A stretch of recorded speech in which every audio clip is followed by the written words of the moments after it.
Hello and welcome to today's tailoring class. In today's class, we'll be learning about the plackets. So we'll be doing the continuous bond placket and the non-continuous bond placket. If you don't know what a placket is, this is what a placket is. So a placket is this opening usually found in front of dresses, shirt dresses, or shirts or blouses for ladies, or for the men, you find it in front of their shirts. So that is the opening that is created in front of dresses or shirts, and then we have some buttons in front of it. So that is a placket.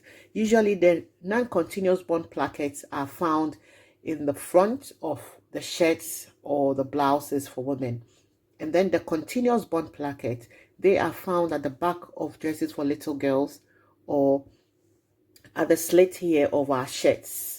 You know, that opening at the back of our shirt, the sleeve of our shirt, that is where the continuous bond placket is used. So we'll be learning how to do that today.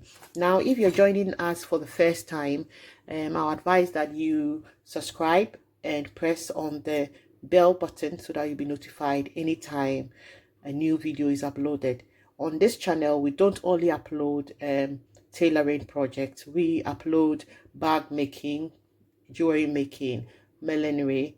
We'll be coming up with soap making videos, as well as this tailoring course, so you get all the 5 in 1. So I advise that if you subscribe and press on the notification bell, you'll be notified anytime a new video comes up. So let's get on with it. As usual, we'll be working in swatches like we've always done. So the size of my fabric today, this is about 9 inches by 9 inches. You can go as big as you want or as small as you want. The main idea is for you to have an idea of how to do the placket and keep it in your file. So get your fabric, the fabric you'll be working with, and then you put in your neckline and make your slit. Now the slit depends on you how long you want it to be. I want my slit to be at 6 inches for this project. You can go as long as you want. That is up to you, entirely up to you. So you make your slit, and mine is at 6 inches, and then you cut your 2 strips of fabrics that you'll be using for your plackets. Now these fabrics can be the same as the main body of your fabric. That is also entirely up to you, or you can use 2 different fabrics to make your design very appealing. Okay, so for the strip of fabrics, you'll be cutting it longer than the slit you made in your main fabric. So I cut 6 inches slit in my main fabric. For my strip of fabric, I can cut 7 inches or maximum 8 inches. It's entirely up to you. But what you should note is that your strip of fabric should be longer than the slit you made in the main garment. So mine is 7 inches long, because this is 6 inches. So mine is 7 inches long, and it is 3 inches wide. I did the same for this, 7 inches long, 3 inches wide. Now when we are stitching, we are going to be stitching, placing the right side of our placket fabric on the wrong side of our main fabric. Okay, so I put wrong here because this fabric looks the same on the right and on the wrong, so you may not see it, but when I put it this way, you would know that it's going to be right on wrong. So this is how we are going to be stitching the placket when we are ready, but I still want to talk about a few other things, so let's go on. Now we'll be stitching at 1/2 of an inch. Okay, so if you put your 1/2 inch markings in place and you draw it down, then you know when you're stitching. We're going to be transferring the same markings onto the placket, so we know where we are stitching at 1/2 of an inch. Another thing you need to note is that we are going to stitch past this slit. So when I place my placket on and match the edges of my main fabric with my placket strip, you know, I'm going to stitch past this strip. So I'm going to be stitching at 6.5 inches long. Okay, so my seam allowance is going to be 1/2 inch. Now let me put that in place and then we talk about it. Okay, so as you can see, I've put in the markings, I've extended them, I've transferred the markings on the main fabric onto the placket piece, and then I have created, so my seam allowance is 1/2 inch. So I've just marked 1/2 inch from the edge to in here, 1/2 inch marking, And then if you look at it, the slit ends here, but my stitch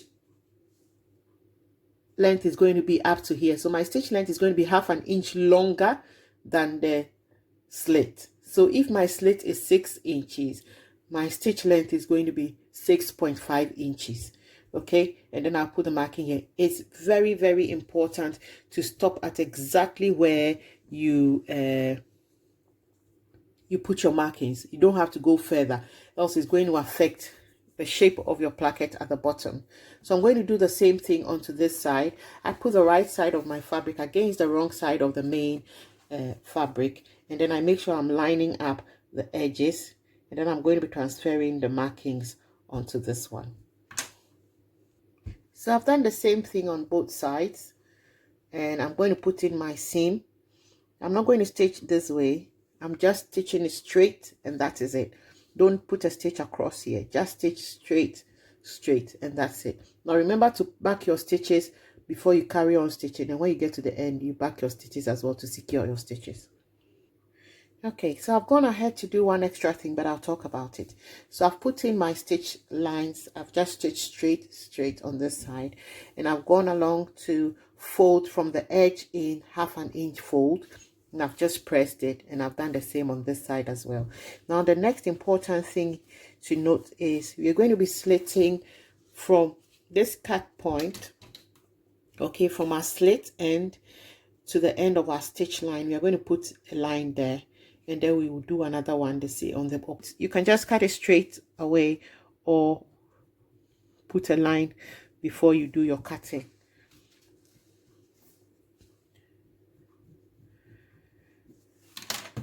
So I'm just going to be cutting like a triangle.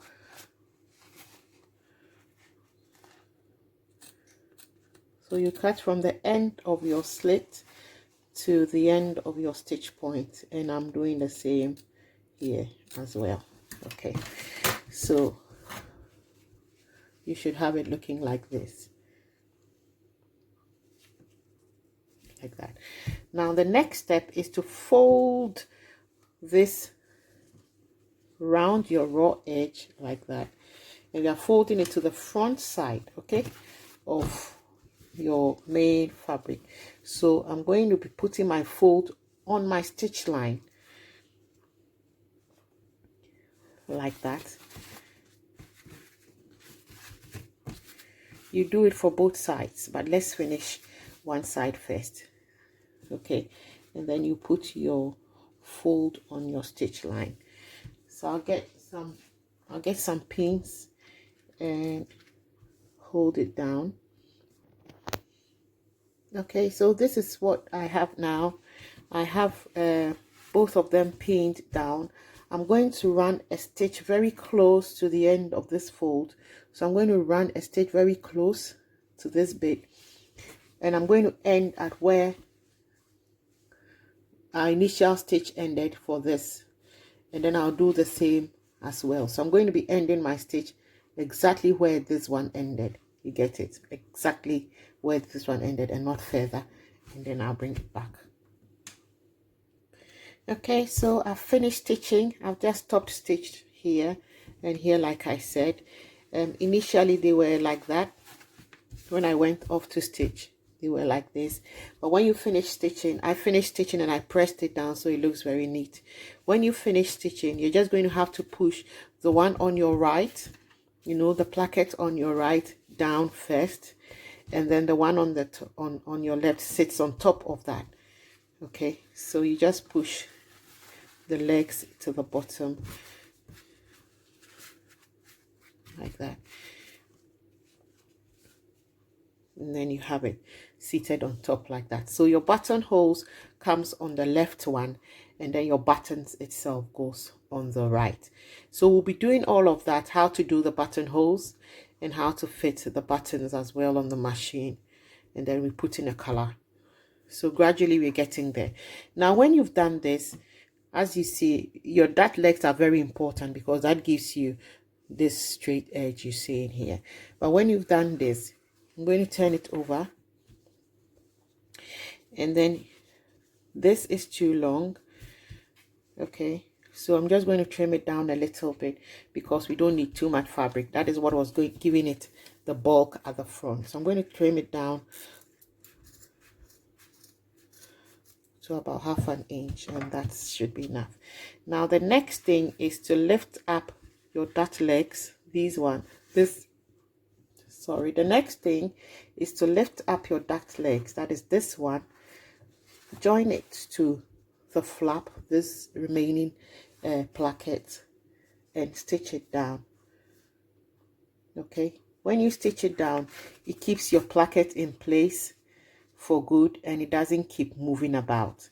Okay, so you keep it down, make sure you've aligned it properly, the one sitting on top of each other, lining them up properly before you go and stitch in your dart legs to hold everything together.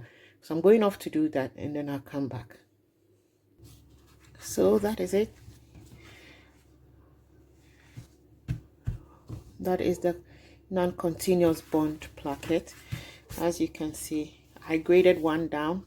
I graded one of the flaps down because it was creating too much bulk in the front here. But when you're done, you just finish off this raw edge with a zigzag edge, and that is all you have to do. Okay, you just cut both of them at the same side. So you finish this off with a zigzag edge and then you're done.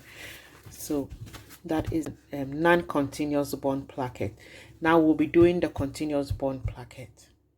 Continuous bond placket, like I said earlier at the beginning of the video, this can be found at the back of dresses for little girls, or it can be found at the back of your sleeve opening. So at the arm here, you usually see it at the long sleeves opening here, but for this I'm just doing a demonstration, saying it's for the back of a little girl's dress. Okay, so the length of my the strip of fabric I want to use is quite shorter, so because of that I'm going to be doing it in a shorter length, but it doesn't matter, you can always do it as long as you want or as short as you want.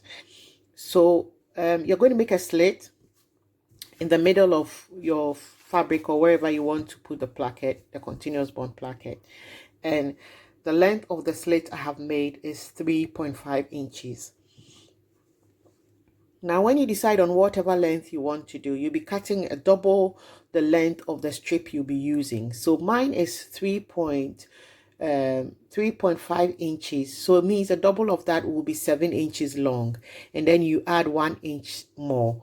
Okay, so in total, I have 8 inches because a double of 3.5 is 7 inches plus 1 inch more. That makes it 8 inches. And then the width of my strip is 1.5 inches. So I'm going to cut through my working slit, and then we'll take it from there what to do next. Okay, now this is quite simple, but I've taught it a number of times and sometimes people get confused, but it's very, very easy. So you're going to line up your edges together. And then you're going to start stitching at 1/4 inch, and then you narrow it to 1/8. Okay, we start stitching at 1/4 inch and then we narrow it to 1/8. So I'm going to do that now. I'm going to draw that in so that when we are stitching we know exactly what we're doing.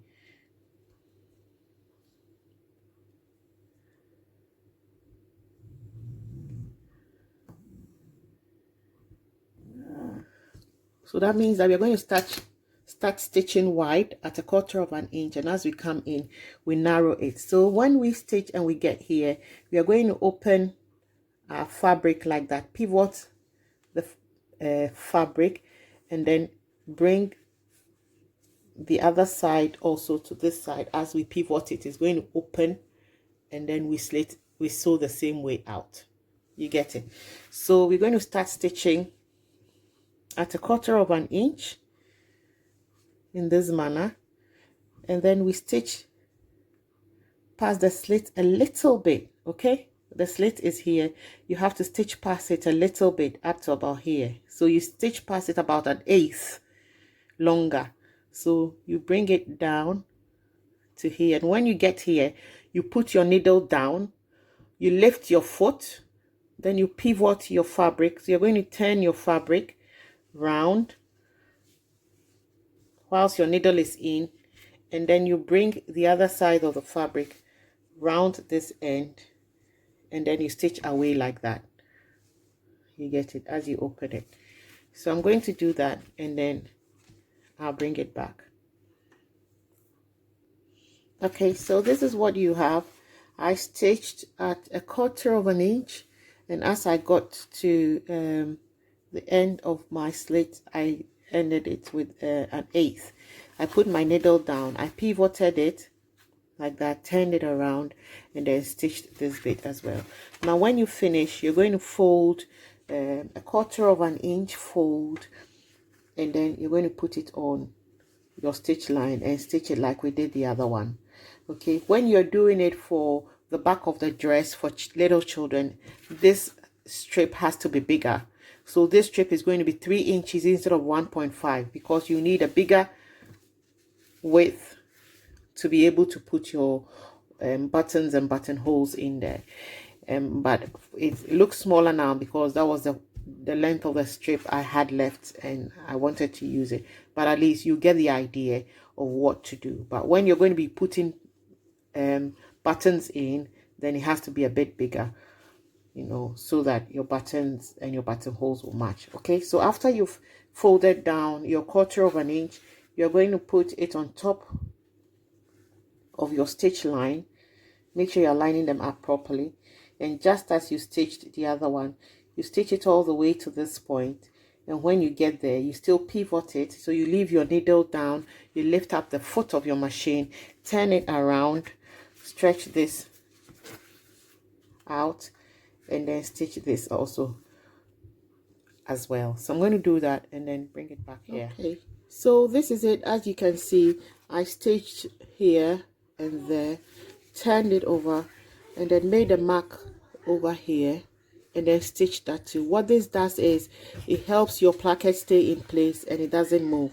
So this is where you're going to put your buttons, and then your buttonholes come on this end and it stays on top of it. So it's very important to always stitch this bit here to keep it together, or to keep it staying in the right place that you want it to stay in.